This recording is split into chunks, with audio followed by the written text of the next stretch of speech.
Bu şəxslərə gilas olmaz. Salam dostlar. Əgər bu kanalda ilk dəfəsinizsə, indi abunə olub və zəngi açın.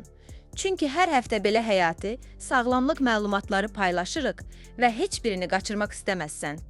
İndi isə mövzuya keçək. Yay gəldi, bazarlar gilasla doldu. Hamı yeyir, hamı zövq alır. Amma bir saniyə dayanın. Əgər sən bu 6 qrupdan birinə aidsənsə, gilas sənin üçün ciddi sağlamlıq problemi yarada bilər. Bəli, düz eşitdin. Bu videoda sənə deyəcəyəm ki, kimlər gilasdan uzaq durmalıdır və niyə? Videonu sonuna qədər izlə, çünki axırda elə bir məlumat var ki, çoxları bunu hələ bilmir. Başlayaq. Birinci qrup şəkər xəstələri. Baxın, gilas şirin və dadlı bir meyvədir. Amma qan şəkərinə necə təsir etdiyini bilsəydiniz, 2 dəfə düşünərdiniz. Gilas orta səviyyədə glisemik indeksə malik olsa da, xüsusilə böyük miqdarda yeyildikdə qan şəkərini ani olaraq yüksəldə bilər. Tip 2 diabet xəstələri üçün bu ciddi bir problemdir.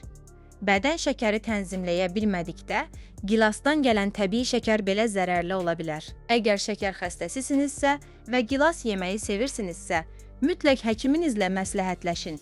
Yemədən əvvəl qan şəkərinizi ölçün və həddindən artıq istehlakdan çəkinin. Sağlığınız bir ovuc gilasdan qat-qat dəyərlidir. İkinci qrup, böyrək xəstəliyi olanlar. Gilas kalium miqdarı yüksək olan bir meyvədir. Sağlam bir insan üçün kalium çox faydalıdır. Ürəyi, əzələləri və sinir sistemini dəstəkləyir.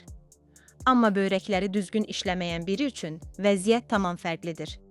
Böyrəklər qandakı artıq kaliumdan qurtula bilmədikdə, kalium səviyyəsi yüksəlir və bu, hiperkalemiya adlanan vəziyyətə gətirib çıxarır. Hiperkalemiya isə ürək ritmini poza bilər. Ağır hallarda həyati təhlükə yaradır. Böyrək xəstəliyi olan hər kəs, xüsusilə dializ xəstələri, gilasdan tamamilə uzaq durmalı və yedikləri hər meyvəni həkimləri ilə razılaşdırmalıdır. Üçüncü qrup hamilə qadınlar. Hamiləlik dövründə az miqdarda gilas yemək ümumiyyətlə zərərsiz sayılır. Gilas C vitamini, folat və antioksidantlar baxımından zəngindir. Bu da hamiləlik üçün faydalıdır. Amma problem həddindən artıq istehlakda yaranır. Çox miqdarda gilas mədə-bağırsaq problemlərinə, şişkinliyə, ishal və mədə ağrılarına səbəb ola bilər. Bundan başqa, bəzi mütəxəssislər həddindən artıq meyvə şəkərinin hamiləlik şəkərinə mənfi təsir edə biləcəyini qeyd edir. Gözləyən analar üçün ən doğru yol həkimlərinin tövsiyəsinə əməl etmək və hər şeyi ölçülü-biçili istehlak etməkdir. Körpənizin sağlamlığı hər şeydən önəmlidir.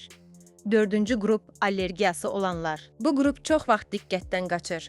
Çünki insanların böyük əksəriyyəti gilasa allergiyası olduğunu bilmir. Gilas allergiyası özünü müxtəlif şəkillərdə göstərə bilər. Dodaqlarda, dildə və boğazda qaşınma və ya yanma hissi, dəri səpkisi, gözlərin qızarması, burun axması və bəzi ağır hallarda üzdə şişkinlik baş verə bilər. Ən ciddi reaksiya isə anafilaksiya adlanır ki, bu boğazda şişkinliyə və nəfəs almaqda çətinliyə səbəb ola bilər. Əgər gilası ilk dəfə yeyirsinizsə, az miqdarda başlayın və bədəninizi diqqətlə izləyin. Hər hansı narahat edici əlamət hiss etsəniz, dərhal həkimə müraciət edin. 5-ci qrup, qan durultma dərmanı qəbul edənlər.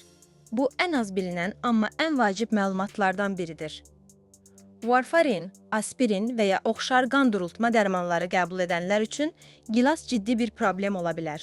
Gilas tərkibindəki müəyyən birləşmələr bu dərmanların təsirini gücləndirib qanaxma riskini artıra bilər. Bu o deməkdir ki, kiçik bir kəsik belə adi insana nisbətən çox daha uzun müddət qanaya bilər. Dərman qəbul edən hər bir fərd yeməli olduğu meyvə və qidaları mütləq həkimi ilə müzakirə etməlidir. Görünüşcə tamamilə təbii olan bir meyvə, düzgün məlumat olmadan dərmanınızın effektivliyini tamamilə dəyişdirə bilər. 6-cı qrup bağırsaq sindromu xəstələri. IBS, yəni həssas bağırsaq sindromu ilə yaşayan insanların sayı düşündüyümüzdən çox daha fazladır. Bu insanlar üçün qida seçimi son dərəcə vacibdir. Gilas yüksək FODMAP meyvəsi kateqoriyasına daxildir. FODMAP bağırsaqda tez fermentasiyaya uğrayan karbohidrat növlərini ifadə edir. Həssas bağırsaqlı insanlarda bu fermentasiya prosesi şişkinliyə, qaz tutmaya, qarın ağrısına və ishala səbəb olur. Əgər yeməkdən sonra tez-tez qarın ağrısı, şişkinlik hiss edirsinizsə, gilas da bu simptomlara günahkar ola bilər.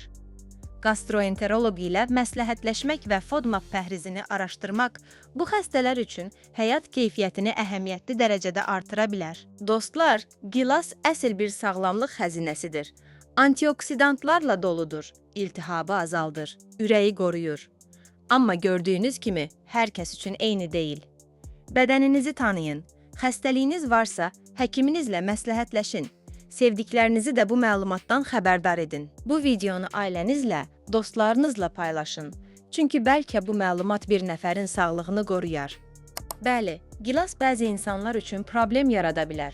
Amma bu o demək deyil ki, gilas pis bir meyvədir.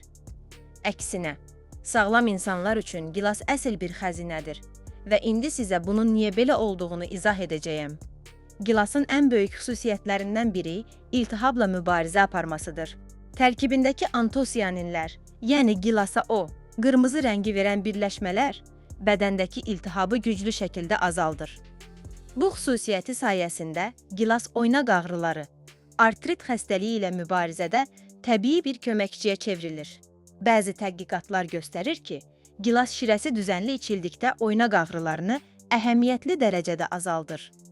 Bundan əlavə, gilas yuxu keyfiyyətini artırır. Bunun səbəbi isə gilasın təbii melatonin mənbəyi olmasıdır. Gecələr yatmaqda çətinlik çəkirsinizsə, yatmazdan 1 saat əvvəl bir qədər gilas yemək sizə kömək edə bilər. Ürək sağlamlığı üçün də gilas əvəzsizdir.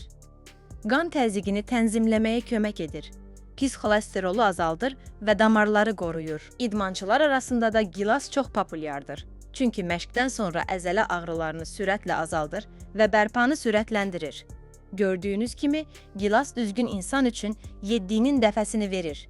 Bütün bu faydalar üçün gündə bir ovuc gilas kifayətdir.